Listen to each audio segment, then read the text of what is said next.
ओम हरितशत। जीवन की मांग।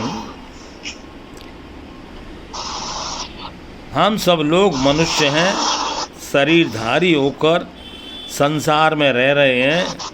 संसार के प्रभाव से प्रभावित हो रहे हैं। सर्दी गर्मी का प्रभाव हो रहा है, अनुकूलता प्रतिकूलता का प्रभाव हो रहा है, और इस तरह हम सभी भाई बहन संसार के प्रभाव से प्रभावित हो रहे हैं। अब विचार यह करना है कि जीवन की मांग क्या है। हमें देखना क्या है, हमारी मांग क्या है। इस तरह से आप देखेंगे तो यह जड़ जगत जो है ये आपको बाधा नहीं सकता। ये जड़ जगत है, ये हमको बांध नहीं सकता, आपको प्रभावित नहीं कर सकता, आपको पराधीन नहीं बना सकता, आपको दुखी नहीं बना सकता। यह तो कुछ नहीं कर सकता। आप मनुष्य हैं, सचेत हैं।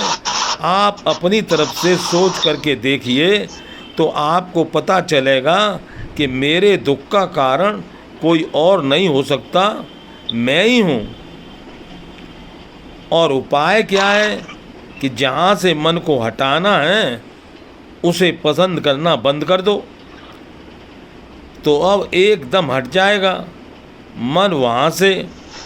जिसमें तुम अपने को लगाना चाहते हो उसको पसंद करो, तो जो लोग उसमें पसंद करेंगे तो उसमें लग जाएगा।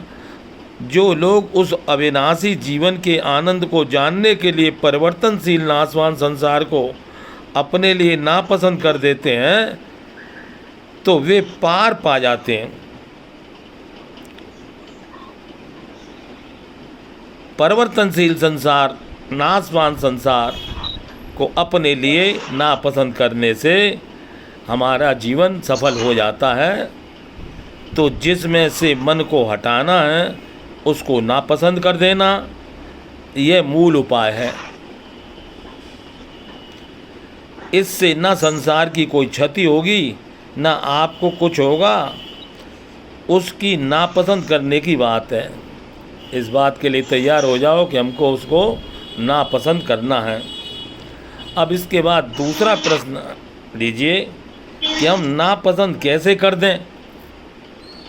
हमको तो उसमें बहुत काम करना है, और हमारे परिवार में बहुत से सदस्य हैं, उनका पालन करना है, और मुझे तो संसार से बहुत कुछ लेना है।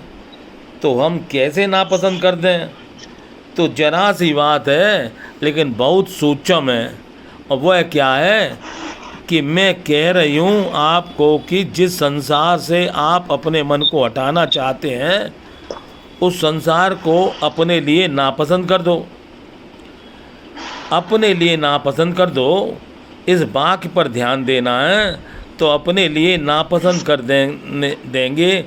बाकी कभी कभी मैं आनंद में आती हूँ तो कहती हूँ कि हे भगवान मेरे प्यारे, आपकी प्यारी प्यारी सृष्टि आबाद रहे। मैं इस सृष्टि में से अपने लिए कोई बात पसंद नहीं करती हूँ, और बाकी तो मेरे प्यारे की सृष्टि है। जब वे मुझे प्यारे लगते हैं तो उनकी सृष्टि क्यों नहीं प्यार लगेगी। उनका प्रेम मुझको अभिष्ट है तो सृष्टि की सेवा क्यों नहीं अच्छी लगेगी। तो बाल बच्चों को ठीक तरह से शिक्षा देना है, पोषण देना है, संभाल करके माँ बाप बनने की राग से मुक्त होना है। तो बाल बच्चों की सेवा के लिए क्यों नहीं संसार में प्रवृत्त होंगे। वृद्ध माता पिता की सेवा के लिए क्यों नहीं संसार में प्रवृत्त होंगे। तो जो लोग सेवा के लिए संसार के प्रभाव से मुक्त हो जाते हैं, जो लोग अपने सुख के लिए संसार की ओर देखते हैं, वे संसार के बंधन में फंस जाते हैं। तो उपाय क्या निकला कि संसार के को अपने लिए नापसंद कर दे। क्योंकि नापसंद कर दे इसलिए कि नापसंद कर दे कि जो बनने बिगड़ने वाला है वह मुझको नहीं चाहिए। क्योंकि मुझे अजर अमर अविनाशी आनंद में, ज्ञान में, प्रेम में, शांति में जीवन चाहिए। तो जिसको अविनाशी चाहिए उसको नाशवान दृश्यों में से अपनी पसंदगी हटा लेनी चाहिए। आपकी पसंदगी उसमें से हट जाएगी तो उसका प्रभाव आप पर चला जाएगा। अब हमारे ऊपर संसार का प्रभाव कैसे हटे, तो उसके लिए तरकीब बताई कि उसको नापसंद कर दो। किसके लिए? बोले अपने लिए। सेवा मत छोड़ दो, संबंध छोड़ दो। सेवा करो और संबंध छोड़ दो, ये दो बातें अलग अलग हैं। सेवा करने के लिए तो संसार है और उससे संबंध नहीं रखना है, तो इसलिए यदि हम उससे संबंध नहीं रखेंगे तो हमारा संबंध उससे हो जाएगा जिससे हमारा संबंध है। अब जिससे हमारा संबंध है उसी के लिए हम सत्संग में बैठे हैं, तो उसी की मांग है हमारे जीवन में। हमारे जीवन में हमारी मांग क्या है कि हमारा उससे संबंध हो जाए जिसको हमने कहा है अविनाशी, और उससे संबंध हट जाए जिसको कहा था हमने विनाशी। तो ये सृष्टि बनाने वाले ने सृष्टि बनाई ऐसी है कि एक तरफ परिवर्तन वाली सृष्टि है और एक तरफ अपरिवर्तन वाली सृष्टि है। तो इस प्रकार ये प्रकृति भी है और इसमें पुरुष भी है। अब प्रकृति और पुरुष के बीच में जो एक बहुत ऊंची चीज़ है जो अपने पास है, वो चीज़ का नाम वैसे तो कहते हैं महतत्व। महतत्व का मतलब समझो बहुत महत्वपूर्ण चीज़। तो इस प्रकार प्रकृति भी है, पुरुष भी है और हमारे पास महतत्व यानी साधन तत्व भी है। तो हम सबको अपने साधन के द्वारा सिद्धि पानी है। मानव जीवन साधन युक्त जीवन है, साधन करके ही सिद्धि मिलेगी। लेकिन साधन करते समय साधन ऐसा ना साधन पकड़ें कि हम फंस जाएं। हमें काम सेवा तो करनी है लेकिन संबंध छोड़ना है। सेवा करो और संबंध तोड़ दो। लेकिन हम करते हैं, सेवा भी करते हैं और संबंध भी बना लेते हैं। तो अब इसलिए दो बातें हमारे जीवन में क्यों हैं? दो बातें इसलिए, एक तरफ प्रकृति है और दूसरी तरफ पुरुष है। तो इस प्रकार ये प्रकृति और पुरुष दोनों चीज़ें हैं और इन दोनों को मिलाने के लिए महतत्व है, एक ख़ास चीज़ें ये दोनों मिली हुई हैं। अब दोनों मिली हुई हैं तो इसमें से हमको विकास अपना करना है। तो सबसे पहला काम तो हमें ये विकास करना है कि इसमें कोई चीज़ बुरी नहीं है और कोई चीज़ भली नहीं है।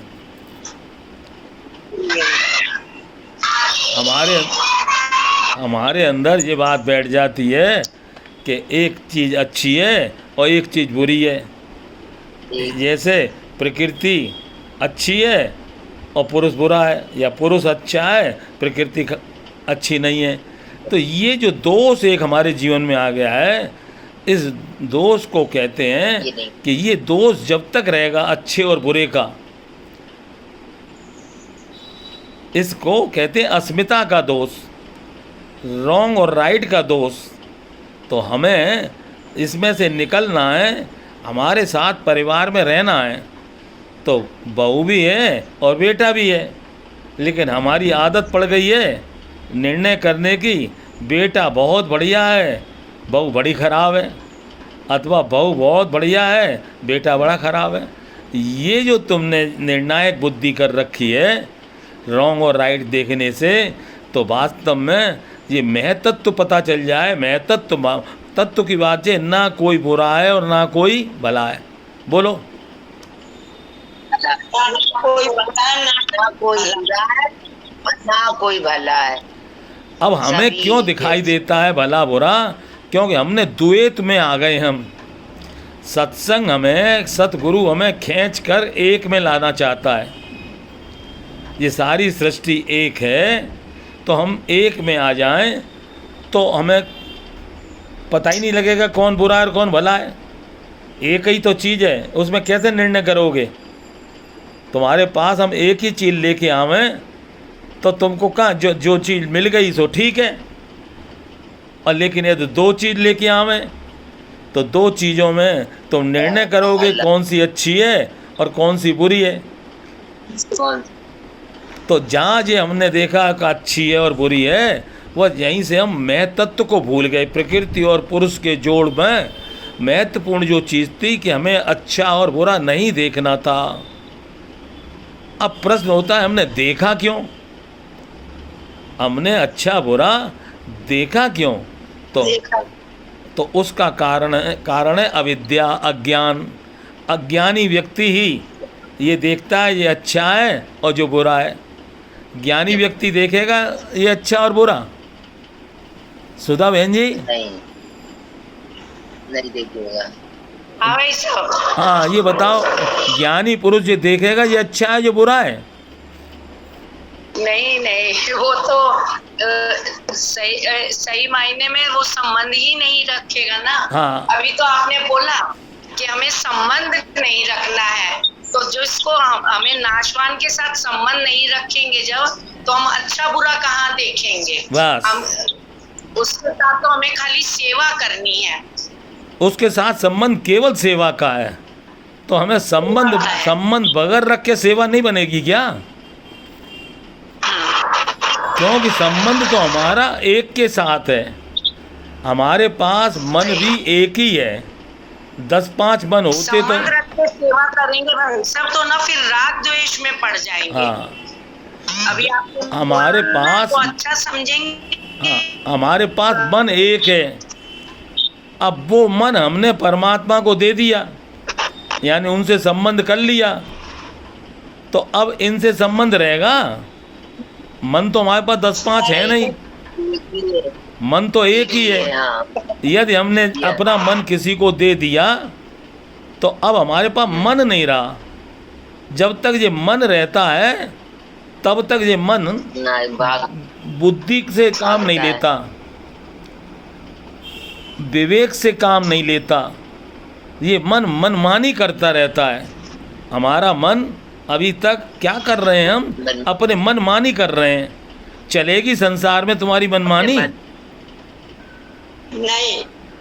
तो हमें इस मन को दे देना है। किसको दे भाई? संसार में तो तुम्हारा मन कोई लेगा नहीं। संसार में लोग अपने अपने मन से ही परेशान हैं। परमात्मा को देना है। तो परमात्मा कौन सा मन लेगा, शुद्ध के अशुद्ध? शुद्ध मन लेगा। हाँ, तो पहले मन को शुद्ध कैसे करें? अच्छा बुरा ना देखें पहले। हाँ, द्वैत में ना जाएं। हम द्वैत में चले जाते हैं, अद्वैत में एक में आ जाएं। तो जब हमारे जीवन में एक आ जाता है तो उस एक में सब कुछ है। हमारी मांग एक की है और हम फंस गए हैं अनेक में। मांग में परमात्मा है, एक की ही मांग है और हम फंस गए अनेक में। अब जिनके ज़्यादा अनेक संबंध हैं उनसे पूछो क्या हाल है। संबंध तो एक से हो और सेवा अनेक की हो। सेवा अनेक है, संबंध एक से और सेवा अनेक की। क्योंकि घर में वृद्ध भी है, घर में रोगी भी हैं और घर में बालक भी हैं, और चौथे वीतराग पुरुष आ जाते हैं, संत महात्मा आ जाते हैं। तो हमें इस प्रकार सेवा तो वीतरागों की कर रहे हैं, बेचारे कमाते नहीं है, उनको खिलाना है महात्मा लोगों को।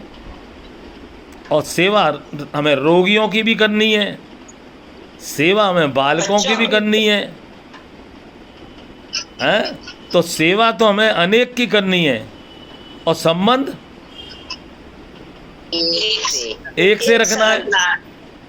तो थोड़ा सा जटिल तो प्रोग्राम है कि संबंध एक से और सेवा अनेक की। सेवा अनेक से ये भी तो है भाई साहब। श्याम प्यारे से जिसका संबंध है उसके जीवन में आनंद ही आनंद है। तो हम आनंद में भी तो रहेंगे उस एक से ही संबंध जोड़ के। बिल्कुल सही बात है। आनंद वास्तव में एक ही होता है, एक और संसार में आनंद के नाम पर अनुकूल और प्रतिकूल होता है। संसार में सुख और दुख दो चीज़ें हैं, और जीवन में एक ही चीज़ है, आनंद है। तो वो आनंद, उस आनंद का नाम ही परमात्मा है। तो हमारी मांग में तो परमात्मा है, लेकिन हमें मिली तो दूसरी चीज़, शरीर भी तो है, संसार भी तो है। और शरीर और संसार हमको छोड़ा जाता नहीं, छोड़ा नहीं जाता, छोड़ सकते भी नहीं। जब तक शरीर है, जब तक शरीर है, शरीर के रहते रहते इस शरीर को साधन के लिए तैयार कर लिया जाए। शरीर है साधन के लिए, शरीर है। आपने बताया वैसा हाँ, कि शरीर से ही तो हम साधन कर पाएंगे। तो अनित्य जीवन ही नित्य जीवन की साधन सामग्री हुई ना भाई। इसमें भी हम अपना वो देख लें, जब शरीर मिला है तो ये भी तो हमारा साधन सामग्री हुआ ना। शरीर साधन सामग्री से मिलने, शरीर साधन सामग्री है, बिल्कुल साधन के लिए है। साधन धाम, ये शरीर मिला है साधन। बगैर शरीर के तो तुम अंतरिक्ष में लटके रहोगे, क्या कर पाओगे? हैं? तो शरीर का उपयोग करना है, लेकिन शरीर का उपयोग एक ही है, सेवा में, यानी कर्तव्य में। शरीर जो है एक ही काम कर सकता है, कर्म कर सकता है। अब कर्म भी करे तो हमारे पास ज्ञान भी तो हो, तो ज्ञान अपने लिए है, तो कर्म भी है और ज्ञान भी है, यानी सेवा भी है और त्याग भी है। तो इन दोनों का फल है प्रेम। प्रेम हमको फल चाहिए प्रेम, और मिल रहा है हमको फल कभी कड़वा और कभी मीठा। संसार में दो ही फल हैं, एक मीठा फल होगा या एक कड़वा फल होगा। यानी एक संसार में सुख भी होगा और दुख भी होगा, दुख लेकिन अपने आप में अपने में एक ही फल है, उसका नाम है आनंद। तो हमें मांग है आनंद की, हमारी मांग में आनंद है। तो इसलिए उस आनंद के लिए हमें क्या करना है? तो आज जो बात बताई थी कि हमको उस आनंद में हम आते हैं, तो हमें सबसे पहला काम ये करना है कि आनंद अपने पास है। जो चीज़ हमारी मांग में है वो हमारे पास है, इसलिए हमें मांग के लिए परेशान नहीं होना है, हमें जीवन के लिए परेशान नहीं होना है। जीवन तो हमें बड़ा, जीवन तो आनंददाता ने बहुत इतना सुंदर जीवन दिया है, सर्वोत्कृष्ट जीवन है मानव जीवन। इससे बढ़िया कोई जीवन हो नहीं सकता, देवताओं से भी बड़ा होता है मानव, समझे? सही बात। तो हमें जीवन तो हमको बहुत सुंदर मिला है, लेकिन अब इस जीवन को मिला है तो इस जीवन की मांग पूरी हो जानी चाहिए। इसके लिए साधन मिला है शरीर, मांग की पूर्ति के लिए हमें साधन भी तो चाहिए, और उस साधन का नाम है शरीर। तो शरीर साधन है, तो इस शरीर का हमें उपयोग करना है, अपने लिए कि पर के लिए? हाँ, क्योंकि शरीर की गिनती आती है पर। तो शरीर के द्वारा हम पर के द्वारा पर की सेवा करें, और अपने द्वारा अपने ज्ञान का आदर करें। शरीर के द्वारा पर है, पर के काम आएगा, पर की सेवा करें, और अपने द्वारा अपने ज्ञान का आदर करें, यानी अपने विवेक का आदर करें। तो संसार के लिए कर्तव्य करें और अपने लिए ज्ञान रहे, तो इतने मात्र से हमारा काम बन जाएगा। सेवा से और त्याग से हमारा काम बन जाएगा। काम क्या बन जाएगा? हमें सफलता हो जाएगी, हमारे जीवन में असफलता नहीं आएगी। तो इस अब असफलता का कारण अभी बताया था कि हमने पसंदगी किसको पसंद कर रखा है तुमने? ये तुमने उसको पसंद कर रखा है जो तुमसे लेने ही लेने के चक्कर में पड़ा रहता है। तुमने ऐसे आदमी से दोस्ती कर ली है, वो तुम्हारी शक्ल देखते ही ये चाहता है कि ये मुझे कुछ दे दे। तो वो हमसे क्या चाहता है? सुख चाहता है, सुविधा चाहता है और सम्मान चाहता है। जो लोग हमें मिले हैं इनको तो ये चीज़ चाहिए, सुख भी चाहिए, सुविधा भी चाहिए, सम्मान भी चाहिए, लेकिन अपने को कुछ नहीं चाहिए। ना सुख चाहिए, ना सुविधा चाहिए, ना सम्मान चाहिए। जब हमें कुछ नहीं चाहिए तो आखिर हमारे को पता चल जाएगा कि जब हमें कुछ जो आदमी कुछ नहीं चाहता उसको क्या मिलता है? उसे सब कुछ मिल जाता है। जो कुछ चाहता है उसको कुछ मिलता है, और जो कुछ नहीं चाहता है उसको सब कुछ मिलता है, सब कुछ मिल जाता है। अब बताओ, तुम घाटे का सौदा करते हो कुछ चाह करके? बिल्कुल। सौदा घाटे का कर, हाथ माथे पर रख रोने लगा और रोने लगा। सारे जगह मैं ना जागा। घाटे का तो तुमने सौदा कर रखा है, तो अब माथे पे तो हाथ रखोगे ही, पछताओगे तो वही जी हमने क्या किया। सौदा घाटे का कर, हाथ माथे पे रख और रोने लगा। रोने लगा। तो भैया सौदा घाटे का मत करो, सौदा घाटे का मत करो। संसार में हम घाटे के लिए नहीं आए हैं, योग के लिए आए हैं। हमें घाटा नहीं करना है, योग करना है, बोध करना है, प्रेम करना है। तो जब हमारे जीवन में योग होगा तो हमारे पास अपने पास सामर्थ्य होगी, तो उस सामर्थ्य का उपयोग पर के लिए होगा। वो सामर्थ्य हमारे काम नहीं आएगी। जो सामर्थ्य है वो पर के काम आएगी। हमसे भूल क्या होती है, उस सामर्थ्य को हम अपने लिए समझते हैं। वो सामर्थ्य हमारे लिए नहीं है, हमारे लिए तो योग्यता है। हमारे पास योग्यता है, वो हमारे काम आएगी। तो इसलिए योग्य व्यक्ति कभी परेशान नहीं होते। जितने अयोग्य व्यक्ति हैं वही दुखी होते हैं। योग्य व्यक्ति कभी दुखी नहीं होगा, और सच पूछो तो सुखी भी नहीं होगा। आनंद में रहेगा। वो तो अपनी मस्ती में मस्त रहेगा। योग्य व्यक्ति मस्ती में रहता है। तो फिर जब मस्ती में रहता है तो फिर वो ये लाइन गाता है, मुझे मेरी मस्ती यहाँ लेके आई, जहाँ मेरे अपने सिवा कुछ नहीं। बस एक ही हो, मैं ही मैं हूँ, मेरे सिवाय कुछ है नहीं। अपने सिवाय इस संसार में कुछ है नहीं। ये द्वैत जो आया हमारे जीवन में, इसने अज्ञान पैदा कर दिया। इस द्वैत ने ही अच्छा और बुरा सिखाया, रॉन्ग और राइट बताया। तो तुम्हें द्वैत चाहिए कि अद्वैत? एक चाहिए कि दो? एक चाहिए। तो एक है साधे सब सदे, और सब साधे सब जाए। तुम घर में परिवार में सबको राजी रखना चाहोगे, नहीं राजी कर पाओगे।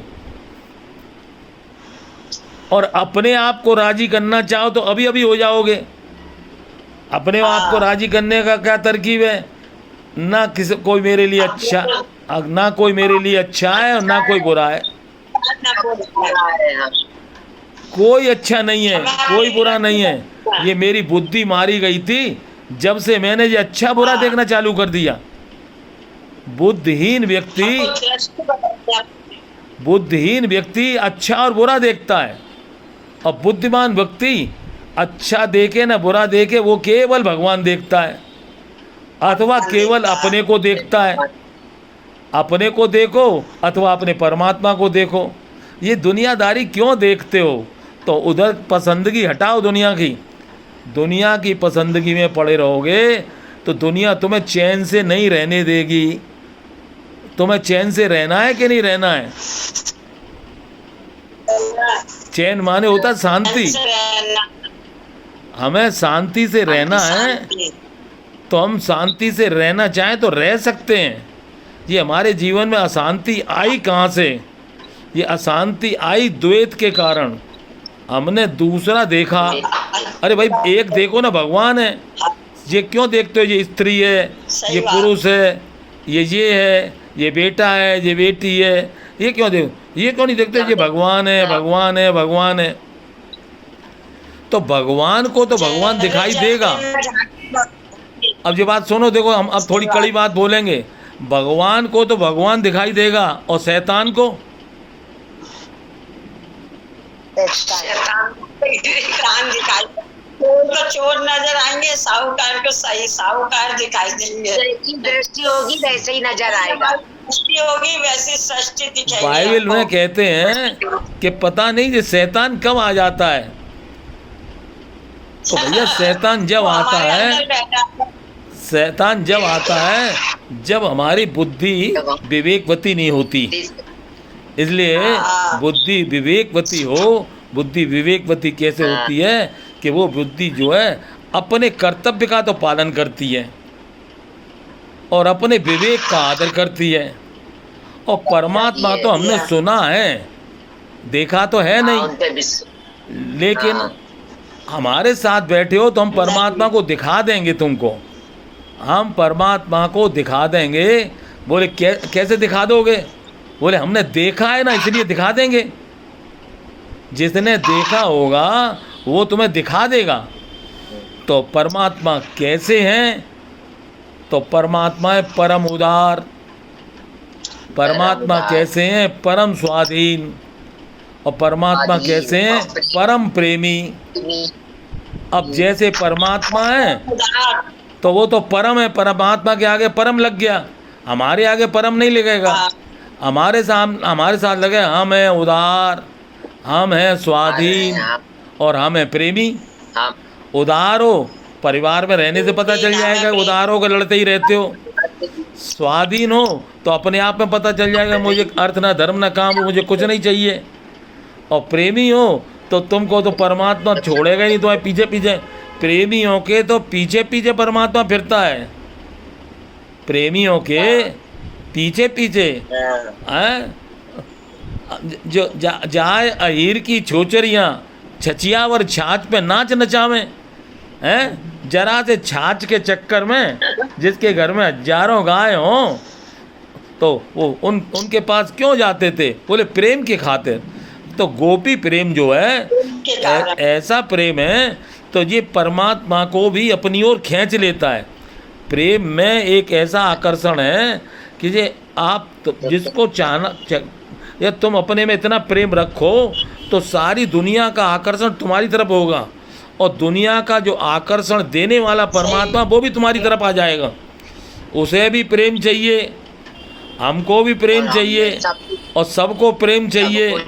अब प्रेम होता किसके पास है? तो प्रेम होता है विवेकी के पास। प्रेम होता है कर्तव्य परायण व्यक्ति के पास, जो अपना कर्तव्य तो करता नहीं, अपने कर्तव्य पे तो जो करना चाहिए वो करेगा नहीं, वो ही करेगा जो अभी तक करता आया है। अरे भाई अब तो तुमको पसंदगी बदलनी पड़ेगी।